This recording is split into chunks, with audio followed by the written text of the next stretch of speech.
Hey yo, what's up? This is me, DMC, and the place to be. The place to be is the NYCC New York Comic Con, and also it ain't nothing without all hip hop in the spot. So D, what's good, man? How you doing? I'm good. You good? Comic Con was successful this year. Yeah. Third year that I was here, and our audience is growing. That's all I want to say. The audience is growing. They're liking what they see. Yeah. They liking what they see and read. Right. Now with this audience you speak of, is this the general audience, or are you speaking specifically about people of color, or no? What audience are you talking about? Old people. A lot of kids this year. I'm talking about a lot of kids. Right. I'm talking about kids as young as 8. Right, okay. Knowing who I am because their fathers and grandfathers played the music. Yeah. So they're starting to love the music like it's now. But now they even think it's cooler that I have a comic book. Yeah. So the young kids, like 8 to 12, it's like, that's you? Right. Your comic book? Yeah. And then they're like, this guy raps too.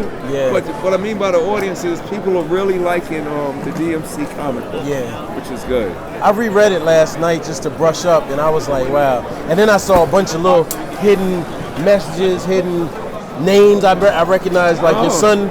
Yeah. We put sons up in there. We put people up in there. We got people we know up in there. Yeah. We use real graffiti writers to do the graffitis in the city.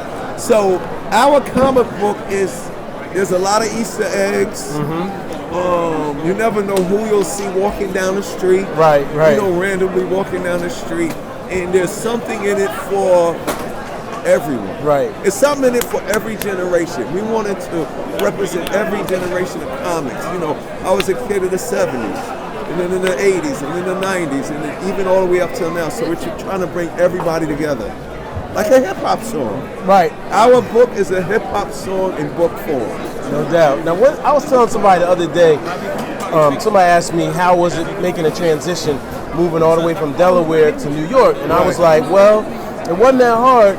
I grew up on comic books that were based in New York. So you saw New York. Exactly. And then hip-hop was so visual then. Right. It gave me New York. Exactly, yeah. I get that same feeling with DMC Comics because why?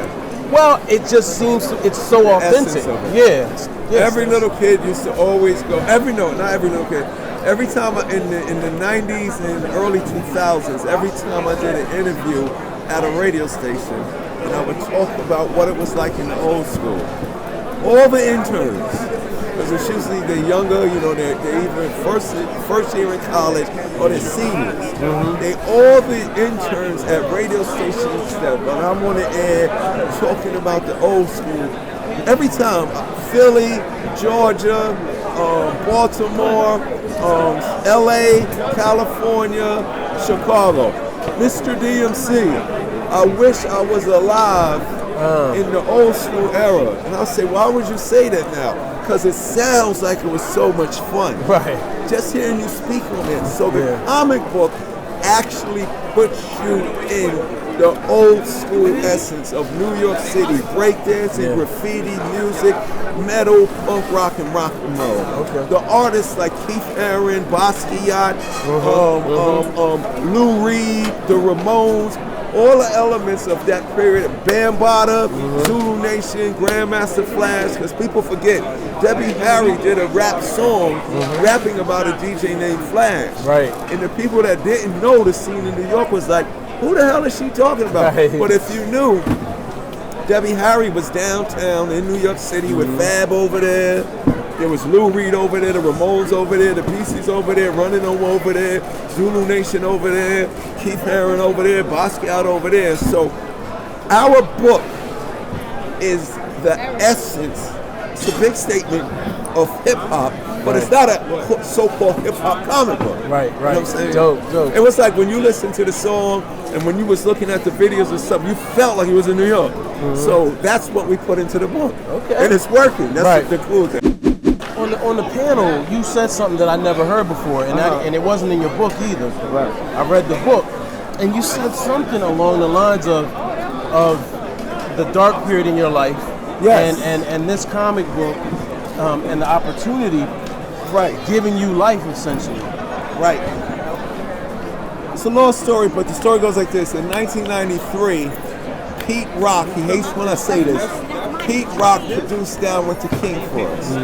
Down with the King did for Run DMC what people say Walk This Way did for Aerosmith. It was the 90s. Okay. Hip-hop has changed. We was respected, but nobody cared anymore. Okay. So Down with the King comes out. It was the single off the album. It was the video off the album. What? Put us back on the chart, back on the road. We busting everybody's ass on stage. We on the radio in hot rotation. Right. People is like, yo, that's a fantastic record. Then a couple of months after that, Jason Nivens, a DJ, did the remix of It's Like That. And that went #1 in Europe. We kicked the Spice Girls out of #1. That resurgence, that return to the top, when that happened, I got totally depressed and didn't want to live no more.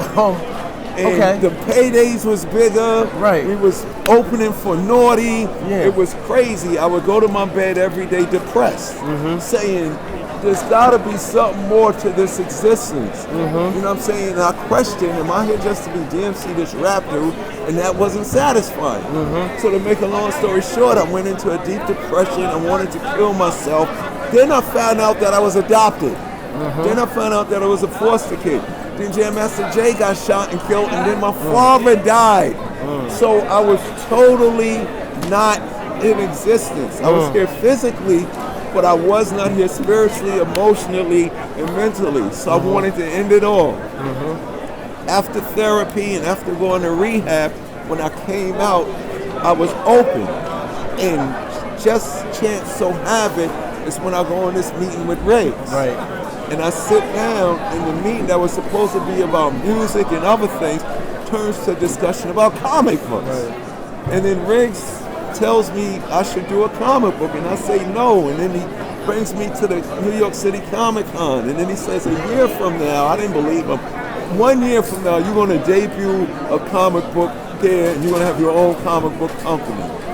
And during the making of that first comic book, I've realized I felt like I felt when I was 12 years old, sitting in my room in Hollis, Queens, reading comic books, doing homework, watching the Flintstones and the Brady Bunch. Right. So it's almost like everything that I did on this earth was missing something. And what it was missing was the energy or the spirit that made all of this stuff come to fruition. And I realized it was the comic books. You know, me reading the comic books every day made me a great student. Me reading the comic books every day gave me an imagination. So when it was time, it prepared me to be able to get on the mic. So when I was getting on the mic all these years, you know, all the pressures that come with the business, living up to other people's expectations, you know, I realized I don't need a hit record. It's cool if I get one. I don't need to be on the radio. You know what I'm saying? If those things happen, it's beautiful. Now I realize why those things was happening, and even importantly, I realize how those things was happening. The same feeling I get from creating a comic book is the same feeling I get when I create a rhyme. Dope. You know what I'm saying? So I think with me as DMC, the King of Rock, I think the King of Rock forgot to hang. You know when your daughter comes home from first grade and second grade with that picture she drew of you? Yeah. And it's the cutest thing ever. It don't look nothing like the art in these comic books, but you know it's the best art in the world, and you tape it to the refrigerator so she could see it every day, and you're proud of it, and she's proud of it. I think that was the missing ingredient. You know what I'm saying? And so it brought back the realization. So I like to share that story because, you know, a lot of times when people go through stuff, a lot of the therapy that helps them get through what they're going through is art programs. You know what I'm saying? And this comic book was therapy for me. Dope. Okay. Now let me ask you this, and this is something from a rap nerd point of view. You mentioned at one point that Suge Knight wanted to sign Run DMC. Suge Knight wanted to sign Run DMC in 2000 and Suge Knight wanted to sign. When was the Chronic out? No, when Pac was killing. What year was that? 94, 95. Yeah, Down with the King was so 1994, 1995. this was after the Source Awards. Right. Even when Suge Knight came here and they didn't stand up when any New York people got an award, you know, Snoop said he felt a little funny about it, but nobody was mad at Snoop because we respected Snoop. You got to roll with your crew. Remember when that happened? Yeah. Snoop later on said, "Yo, I felt real bad doing it, but you know, you were dazzling them. Yeah, that's your crew. You know, no disrespect. You was so even after all of that, the Source Awards, Down with the King was killing, and Run DMC, we had potential." Right. So I'll never forget the day. We had a meeting. We went to LA. We was in LA for a show. Suge knew we was out there. He was at the Beverly Hills Hotel. So next day we got to get up and go meet Suge at 2 o'clock at the Beverly Hills Hotel. I remember we had a meeting with Suge out by the pool. It was funny. He had the cigar and everything. And, you know, of all the things that you can eat at the Beverly Hills Hotel, he ordered pizza. So I just thought, yo, this is some real street hip hop stuff like that. But make a long story short, he wanted to. I guess his motivations could have been twofold. Like, okay, there's an West Coast beef, and we signed the Kings of the East Coast. Right. But more importantly, he wanted to do it, believe it or not, to bring people together. Really? Yeah, to bring people together. And I remember after that, I was in LA again one time, and I remember that. After that. After Jay, this was after Jay passed and Pop passed and everything. And I remember I was at a sushi restaurant, and Suge came in the restaurant, and he just stopped by OD, what's up, boom, bang, bang. And Suge said this out of his mouth. He said, when y'all used to roll here, before, you know, Death Row and everybody was popping the scene, he said one of the most positive things that was so amazing to all of us on the West Coast was that when y'all came in from the East Coast, y'all all was together. LL, Houdini, Run DMC, the Beastie Boys, De La Soul. It's like every time we came together, he said there was no division.